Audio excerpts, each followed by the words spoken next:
What I'd like to do first is have you all introduce yourselves and talk a little bit about your solution very quickly, and then we'll get into some questions.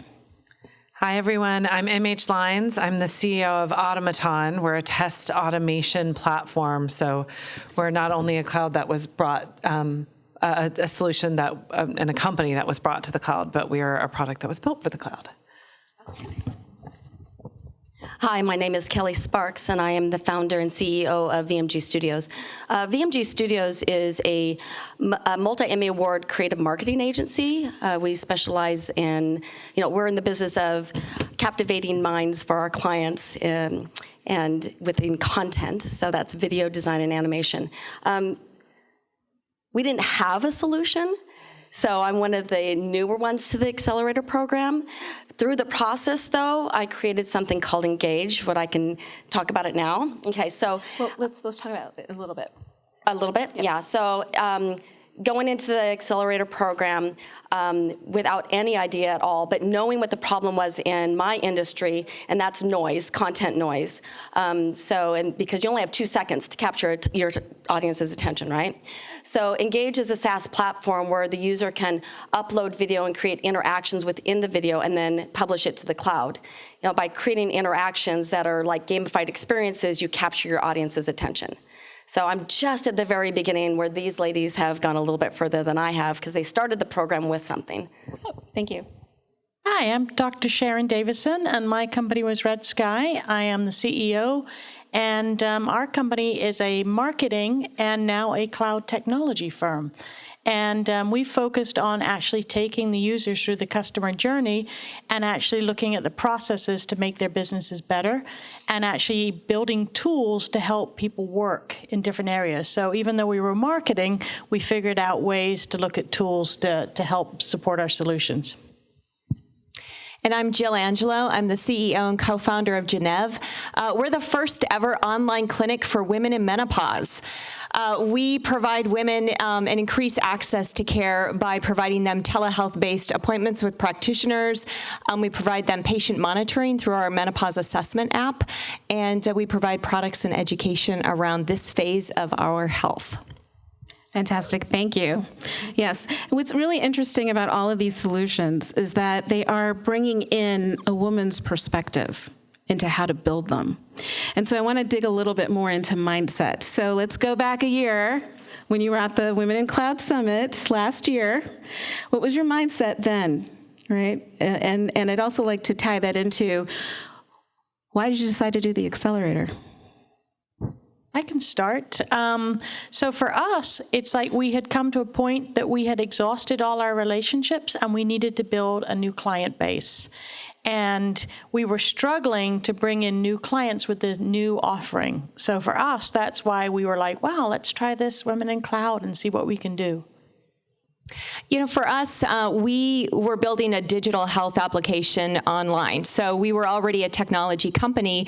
However, really figuring out how we scale and grow that. We're a direct-to-consumer business model, and I didn't know what that meant. I knew there were maybe opportunities to take that in the B2B space. Didn't really know what that looked like, and so that was really the intent of going into the Accelerator.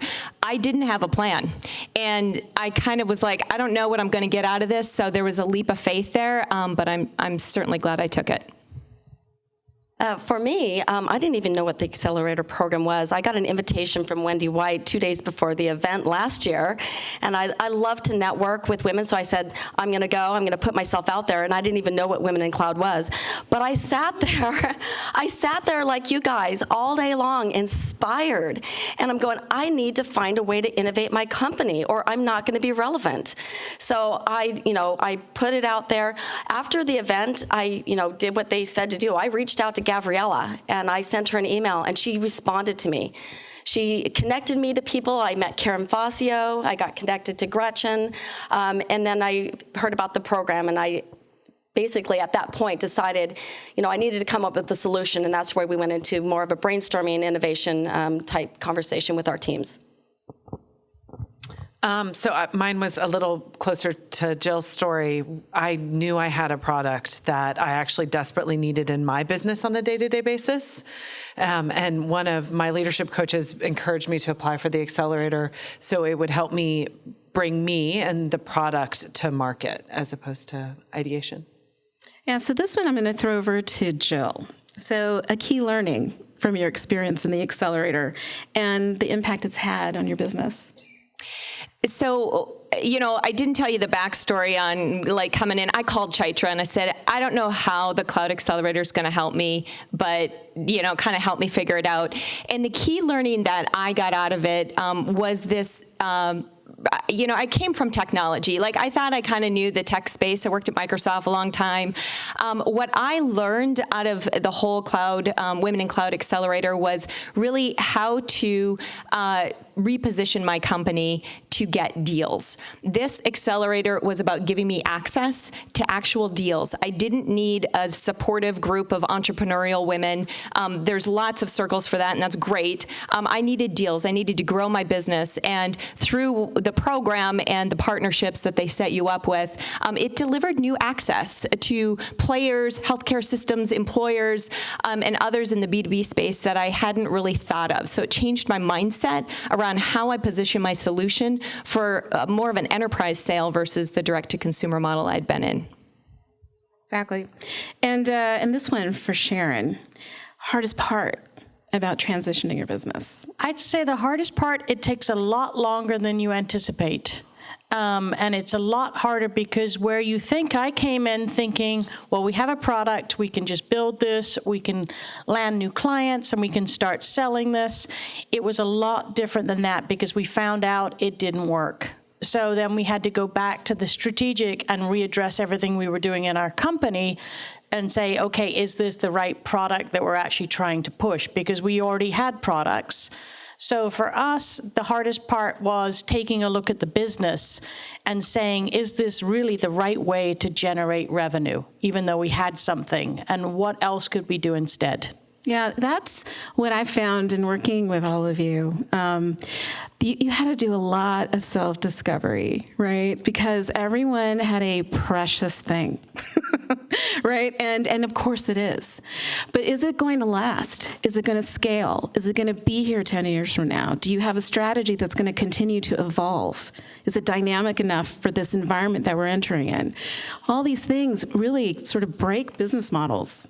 And that's what we were trying to do, is expose some of those parts in the seams where that might not be fully connected, right? Do you have infrastructure in place that can catch you, right?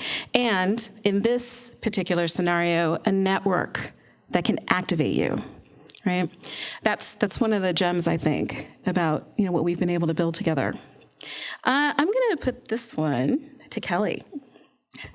So Kelly, what has it been like for you to be involved in the Women in Cloud community? What do you think is unique about it? Yeah, I have a story around this too, because the Women in Cloud community is very supportive, and they want you to succeed. And prior to joining the Accelerator program, we had created an interactive video for one of our clients, T-Mobile, and we just published it using a third-party platform. Just after publishing it, the company was acquired, and the new company wouldn't honor our contract. So I reached out to Chaitra, and she reached out to the network, and talk about urgency. The phone was ringing, emails were flying, and I was really focused on saving the relationship with the client.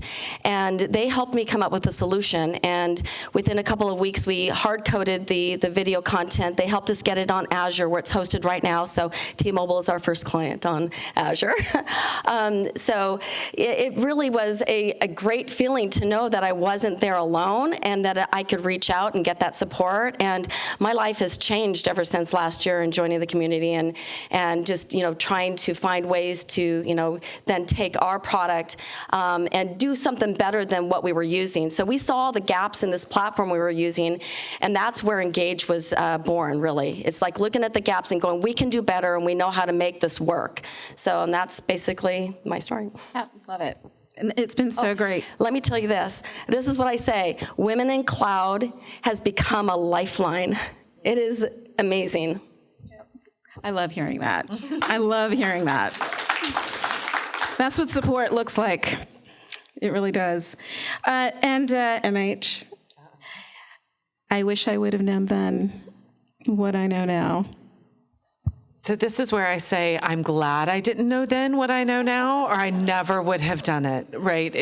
We've heard all like their odds are stacked against you. There's only a 2% chance you'll get funding. And I mean, I just closed institutional funding, so you can do it. It's not impossible. But yeah, I'm super glad I don't know.